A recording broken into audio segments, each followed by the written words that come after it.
মুন্সিগঞ্জ শ্রীনগরে ঢাকা মাওয়া এক্সপ্রেসওয়েতে sub truck সংঘর্ষে নিহত 4, গুরুতর আহত অন্তত 16, মেলেনি হতাহতের পরিচয়।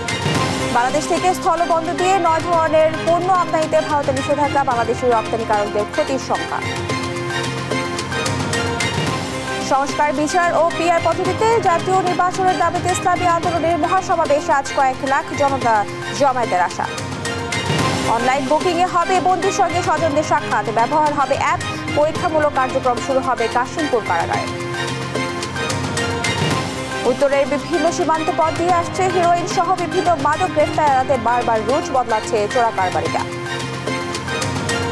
ইউরেনিয়াম সমৃদ্ধির চেষ্টা চালালে ইরানে ফের বোমা হামলা চালানোর হুঁশিয়ারি ট্রাম্পের, খামেনির ভিডিও বার্তাকে বিদ্বেষমূলক আখ্যা। এবং কলম্বো টেস্টে ইনিংস হারের শঙ্কা নিয়ে কিছুক্ষণ পর চতুর্থ দিন শুরু করবে বাংলাদেশ, পিছিয়েছে 96 রানে, হাতে 4 উইকেট। দেখছিলেন সংবাদ শিরোনাম। সংবাদ সকালে সঙ্গে আছি আমি রাবে ইসলাম স্নেহা। এবার বিস্তারিত। মুন্সিগঞ্জের হাসরারায় ঢাকা মাওয়া এক্সপ্রেসওয়েতে বাস ও ট্রাকের সংঘর্ষে প্রাণ হারিয়েছে 4 জন, আহত হয়েছেন অন্তত 16 জন। গত রাত 3টার দিকে হাসারা ব্রিজ 2-এর মধ্যবর্তী স্থানে এই দুর্ঘটনা ঘটে। পুলিশ ও ফায়ার সার্ভিস জানায়, যশোর থেকে ঢাকাগামী হামদান পরিবহনের একটি কোচ চলন্ত ট্রাকের পেছনে ধাক্কা দিলে উভয় যান নিয়ন্ত্রণ হারিয়ে রেলিংয়ের আছড়ে পড়ে। ঘটনাস্থলেই মারা যান 2 জন। খবর পেয়ে শ্রীনগর ফায়ার সার্ভিস কর্মীরা দ্রুত পৌঁছে আহতদের উদ্ধার করে হাসপাতালে পাঠান। সেখানে মারা যান আরও 2 জন। ফায়ার সার্ভিস জানিয়েছে, আহতদের মধ্যে কয়েকজনের অবস্থা আশঙ্কাজনক। হতাহতের পরিচয় শনাক্ত কাজ করছে স্থানীয় প্রশাসন। এই ঘটনায় কিছু সময় যান চলাচল বিঘ্ন হলেও পরে তা স্বাভাবিক হয়।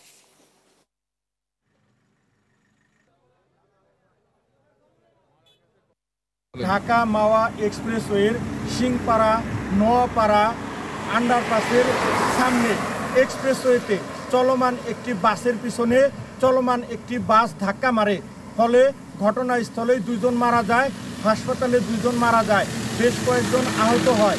আহতদেরকে উদ্ধার করে শ্রীনগর ফায়ার স্টেশন উন্নত চিকিৎসার জন্য ঢাকায় প্রেরণ করেছে। বাংলাদেশ থেকে স্থলবন্দর দিয়ে 9 ধরনের পণ্য আমদানিতে নিষেধাজ্ঞা দিয়েছে ভারত। শুক্রবার ভারতের বৈদেশিক বাণিজ্য অধিদপ্তরের এক বিজ্ঞপ্তিতে এই নিষেধাজ্ঞার কথা জানানো হয়। তবে বাংলাদেশ থেকে এসব পণ্য আমদানির ক্ষেত্রে সমুদ্র পথে একটি পথ খোলা রেখেছে দেশটি। বিজ্ঞপ্তিতে বলা হয়, সমুদ্র পথে মুম্বাইয়ের নবসেবা বন্দর দিয়ে এসব বাংলাদেশি পণ্য ভারতে যেতে পারবে। স্থলবন্দর দিয়ে আমদানি নিষিদ্ধ করা এসব বাংলাদেশি পণ্যের মধ্যে রয়েছে কাঁচা পাঁচ, পাটের রোল, পাটের সুতো এবং বিশেষ ধরনের কাপড়। এই নিয়ে বাংলাদেশ থেকে পণ্য আমদানিতে 3 মাসে 3 দফায় বিধিনিষেধ আরোপ করল ভারত। এর আগে গত 17 মে স্থলবন্দর দিয়ে ভারতে তৈরি পোশাক, প্রক্রিয়াজাত খাদ্য, প্লাস্টিক, কাঠের আসবাব, সুতা ও সুতার উপজাত, ফল ও ফলের স্বাদযুক্ত পানীয়, কোমল পানীয় প্রভৃতি পণ্য আমদানিতে বিধিনিষেধ দিয়েছিল।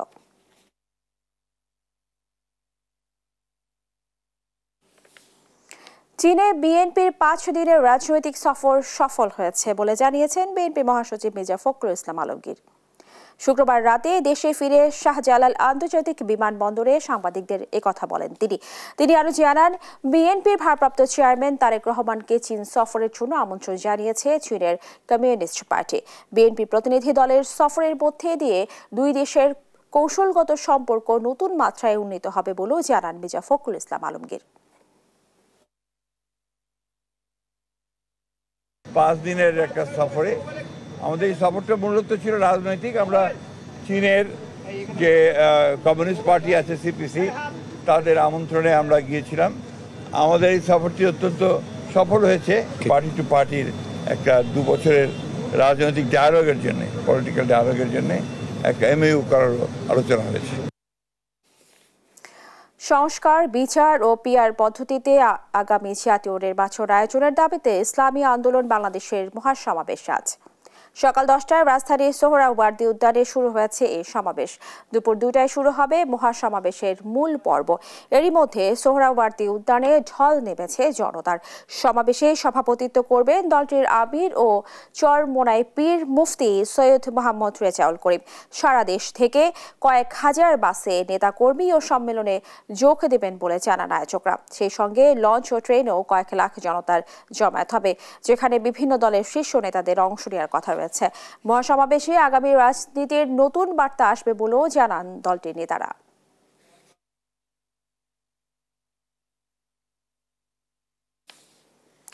ইসলামী আন্দোলন বাংলাদেশের মহাসমাবেশের আরো খবর জানাতে এই মুহূর্তে সোহরাওয়ার্দী উদ্যান থেকে যুক্ত হচ্ছেন সহকর্মী মোহাম্মদ আলাউদ্দিন। আলাউদ্দিন, আপনি আমাদের জানাবেন সমাবেশে নেতাকর্মীদের উপস্থিতি কেমন দেখছেন, কি বলছেন বক্তারা?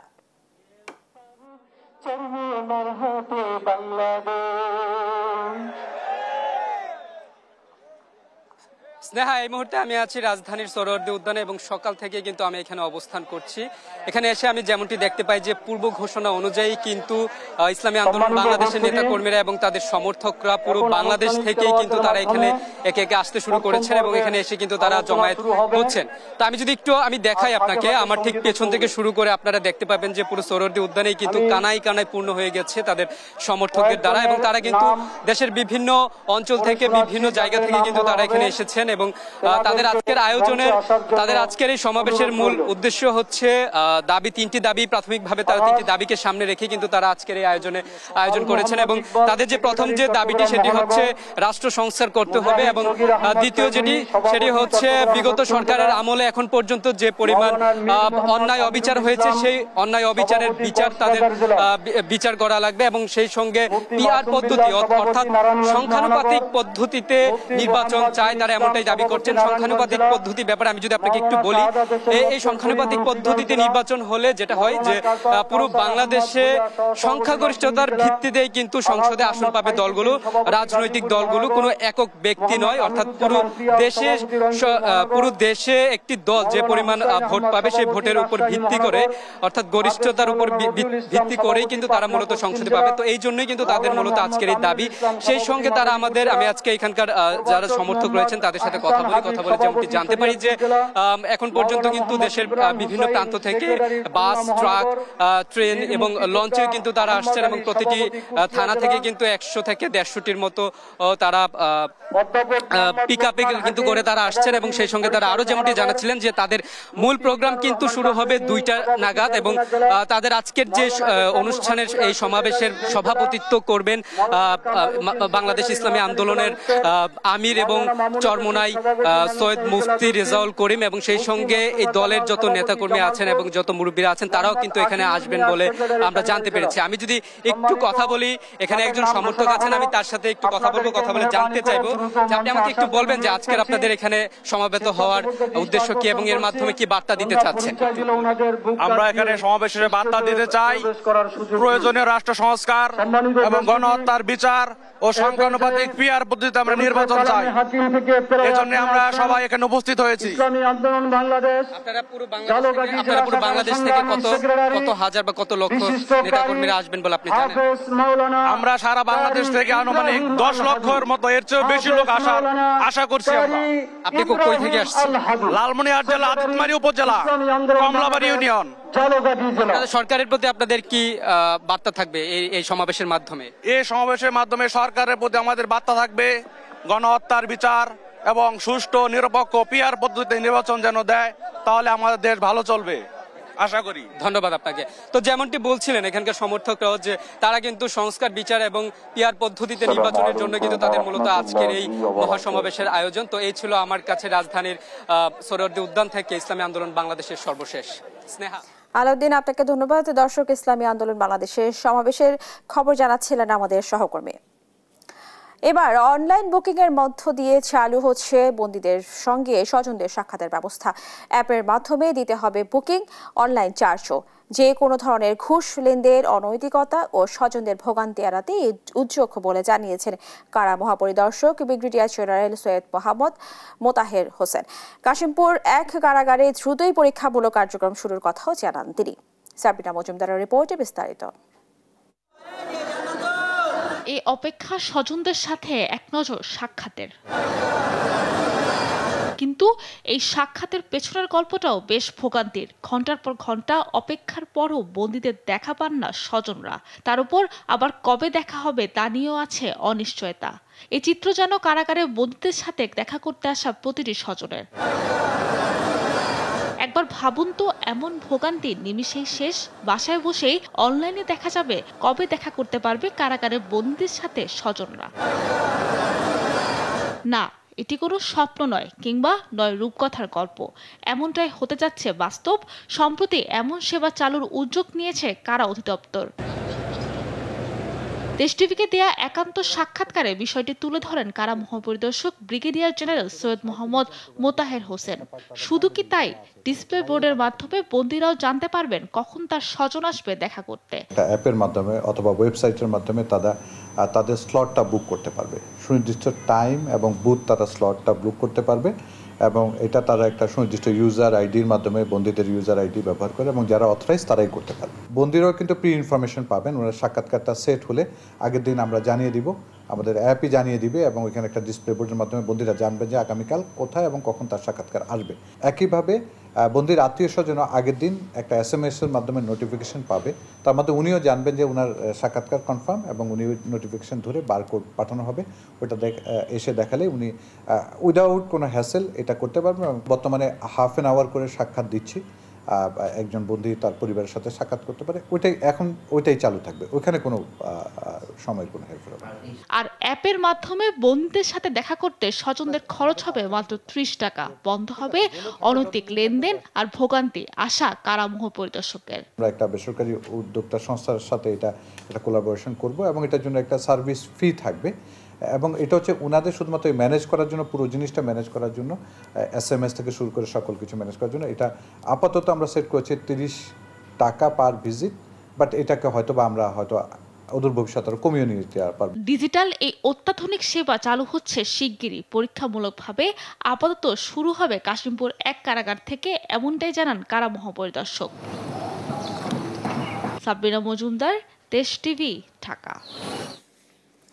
জাতীয় রাজস্ব বোর্ড NBR সংস্কার ও চেয়ারম্যানের অপসারণের দাবিতে কমপ্লিট শাটডাউন ও মার্চ টু NBR কর্মসূচি পালন করছে NBR সংস্কার ঐক্য পরিষদ।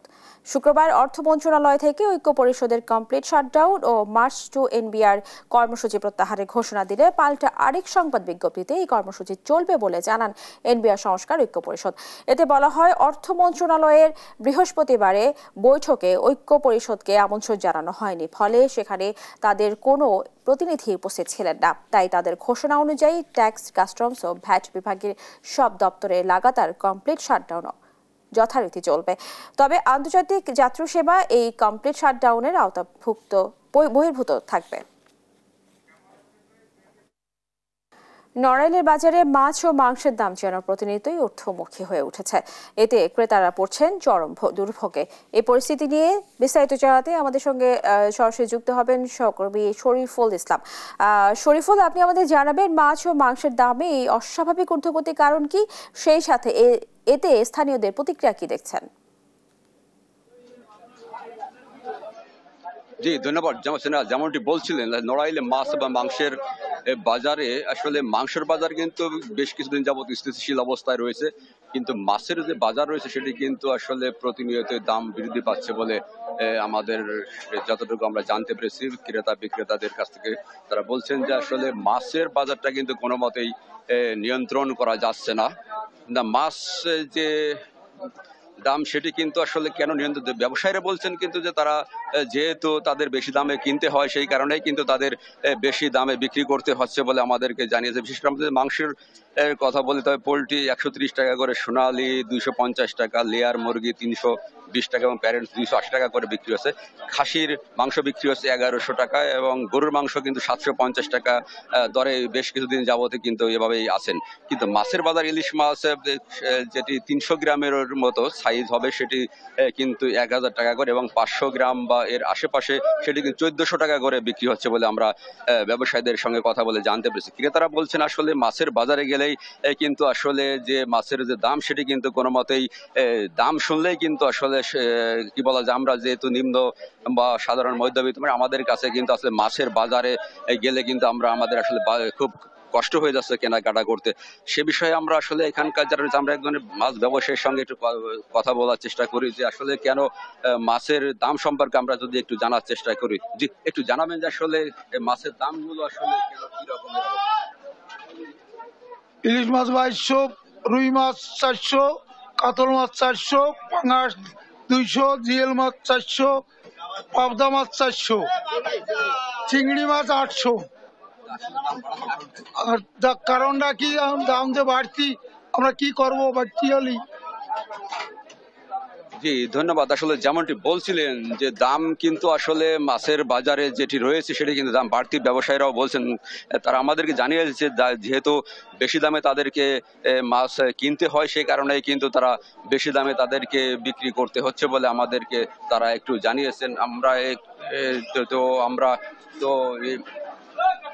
এই ছিল নড়াইলের মাছ এবং মাংসের বাজার থেকে সর্বশেষ অবস্থা। স্নেহা। শরীফুল, আপনাকে ধন্যবাদ। দর্শক, শুনছিলাম নড়াইল থেকে মাছ ও মাংসের বাজারের দামের সর্বশেষ পরিস্থিতি। পিরোজপুরের ইন্দুরকানীতে পারিবারিক বিরোধের জেরে প্রতিপক্ষের হামলায় কুপিয়ে হত্যা করা হয়েছে ইউপি সদস্য শহীদুল ইসলাম ও তার ভাবি মুকুল্লি বেগমকে। গুরুতর আহত অবস্থায় হাসপাতালে ভর্তি হয়ে রয়েছেন শহীদুলের স্ত্রী রেহানা বেগম। শনিবার রাত 12টার দিকে চণ্ডীপুর ইউনিয়নের চরবলেশ্বর এলাকায় এই মর্মান্তিক ঘটনা ঘটে। স্থানীয়রা জানান, হামলাকারীরা গভীর রাতে বাড়িতে ঢুকে ধারালো অস্ত্র দিয়ে এলো পাতারি কোপাতে থাকে। আহত রেহানা বেগমের দাবি, পার্শ্ববর্তী ইউনুস ও তার সঙ্গীরা পরিকল্পিতভাবে এই হামলা চালায়। পুলিশ জানান, পারিবারিক সম্পর্ক নিয়ে বিরোধ থেকেই এই হত্যাকাণ্ড ঘটতে পারে। ঘটনাস্থলে পুলিশ মোতায়েন রয়েছে এবং এই ঘটনার তদন্ত চলমান রয়েছে। কুষ্টিয়ার দৌলতপুর সীমান্তে মাদক চোরাচালান সংক্রান্ত পুরনো বিরোধের জেরে প্রতিপক্ষের হামলায় মোহন নামে এক যুবক নিহত হয়েছেন। আহত হয়েছেন হৃদয় নামে আরেকজন। গতরাত 8:30টায় রামকৃষ্ণপুর ইউনিয়নের ছোটারপাড়া গ্রামে এই হামলার ঘটনা ঘটে। মোটরসাইকেলে বাড়ি ফেরার পথে প্রতিপক্ষ ছোটন ও সোহেলের নেতৃত্বে একদল মাদক চক্র তাদের গতিরোধ করে ধারালো অস্ত্র দিয়ে হামলা চালায়। আহত অবস্থায় মোহন ও হৃদয়কে উদ্ধার করে হাসপাতালে নেওয়া হলে কুষ্টিয়া জেনারেল হাসপাতালে চিকিৎসাধীন অবস্থায় মোহন মারা যান। দৌলতপুর থানার ভারপ্রাপ্ত কর্মকর্তা জানান, মাদক চোরাচালান ঘিরে পূর্ব বিরোধ থেকেই এই হামলা হয়েছে বলে বিজিবি নিশ্চিত করেছে। মরদেহ ময়নাতদন্তের জন্য কুষ্টিয়া জেনারেল হাসপাতালের মর্গে রাখা হয়েছে। এই বিষয়ে তদন্ত চলমান রয়েছে।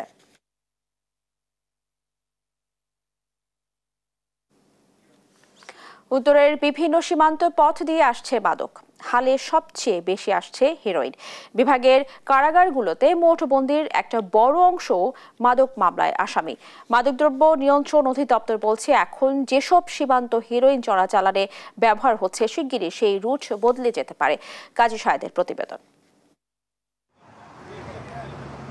রাজশাহীর গোদাগাড়ি, চাঁপাইনবাবগঞ্জের চর বাগডাঙ্গা এবং কুষ্টিয়ার সীমান্ত পথ ব্যবহার করে দেশে আসছে হেরোইন। আইনশৃঙ্খলা বাহিনীর হাতে কিছু ধরা পড়লেও বড় অংশ চলে যাচ্ছে দেশের অভ্যন্তরে। রাজশাহী অঞ্চলের কারাগারগুলোতেও উল্লেখযোগ্য হারে বেড়েছে মাদক মামলার বন্দির সংখ্যা। মাদকদ্রব্য নিয়ন্ত্রণ অধিদপ্তর ও কারা কর্তৃপক্ষ বলছে, 2023 সালে সারা দেশে মাদকের মামলা হয়েছে 2598টি। এর মধ্যে রাজশাহী বিভাগে 1427টি। 2024 সালে 1572 মামলার মধ্যে 772টি মামলা হয়েছে রাজশাহী বিভাগে। এই বিভাগের 8 কারাগারে মোট বন্দী আছে 8966 জন। এর মধ্যে মাদক মামলায় বন্দী 2562 জন। 2024 সালে সারা বাংলাদেশে হেরোইনের মামলা হয়েছে 1572টি। তো তার মধ্যে 772টি মামলা হচ্ছে রাজশাহী ডিভিশনে। রাজশাহী ডিভিশনের 8টি কারাগারের মধ্যে সর্বোচ্চ 46% বন্দী মাদকে। পুলিশ ও আইনজীবীরা বলছেন, জামিনে ছাড়া পেয়ে অনেকে আবার জড়িয়ে পড়ছেন মাদক ব্যবসায়ী। জামিনে মুক্ত হয়ে তারা পুনরায় আবারও মাদকের সাথে জড়িয়ে পড়ছে।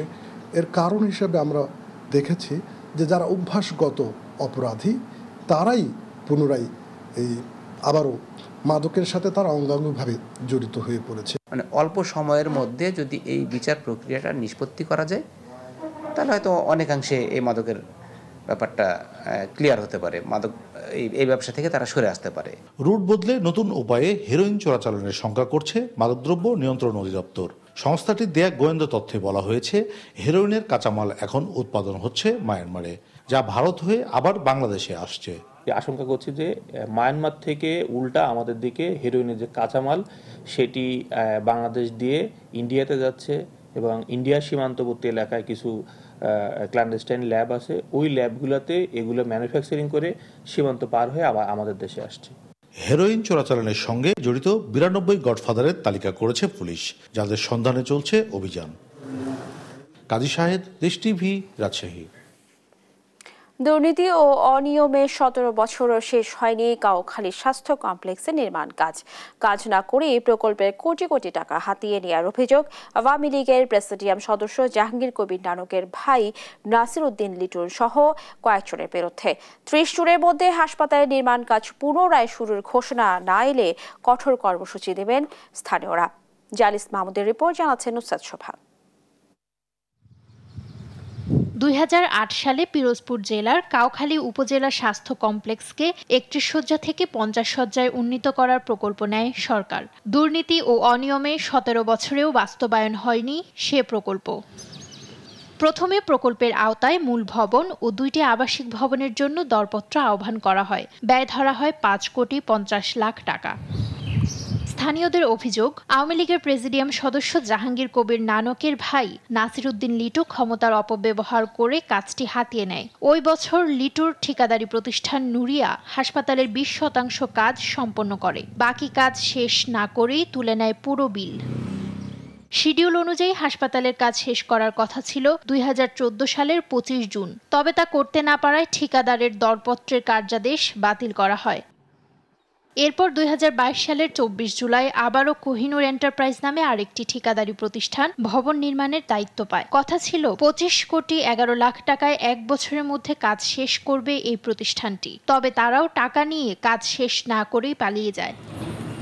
এ ঘটনায় 2025 সালের 21 এপ্রিল স্বাস্থ্য অধিদপ্তরের 3 প্রকৌশলী ও ঠিকাদারি প্রতিষ্ঠানের মালিকের নামে মামলা করে দুদক। প্রাক্কলন মোতাবেক কাজ না করে সমস্ত টাকা উত্তোলন করে নিয়েছে। আমরা এই বিষয়ে অনুসন্ধান করে অভিযোগের সত্যতা পেয়ে নির্বাহী প্রকৌশলী, সহকারী প্রকৌশলী সহ সংশ্লিষ্টদের বিরুদ্ধে মামলা দায়ের করি। মামলাটি বর্তমানে দুদক পিরোজপুরে তদন্তাধীন আছে। দুদক একটা কেস করছেন আমাদের 3 জন ইঞ্জিনিয়ার এবং 1 জন ঠিকাদারের নামে, তো সেটার কেস চলমান আছে। হাসপাতালটি দ্রুত নির্মাণের জন্য গেল 4 জুন মানববন্ধন করে কঠোর কর্মসূচির ঘোষণা দেন সেবা বঞ্চিত মানুষ। এই 17 বছর এই 50 বিশিষ্ট হাসপাতালটি নির্মাণ হয় নাই বিধায় আজকে এই সর্বস্তরের জনগণ এখানে উপস্থিত হয়েছে মানববন্ধনে। ডাক্তাররা আসলে ডাক্তাররাও থাকতে চায় না, ডাক্তাররা আসার সাথে সাথে তারা কিভাবে ট্রান্সফার হয়ে এখান থেকে অন্যত্র চলে যাবে এই চেষ্টা করে। প্রায় প্রতিদিন 300 থেকে 400 রোগী কমপক্ষে আমাদের বহির্বিভাগে আসে। এই রোগীদেরকে সেবা দেওয়ার জন্য আসলে আমাদের কোনো ভবন নেই, আমরা অস্থায়ী যেটা কোয়ার্টার সেটাও পরিত্যক্ত। 30 জুনের মধ্যে হাসপাতালের নির্মাণ কাজ শুরুর ঘোষণা না এলে সড়ক অবরোধ, বিক্ষোভ মিছিল সহ কঠোর কর্মসূচির হুঁশিয়ারি স্থানীয়দের। নিউজ ডেস্ক, দেশ টিভি।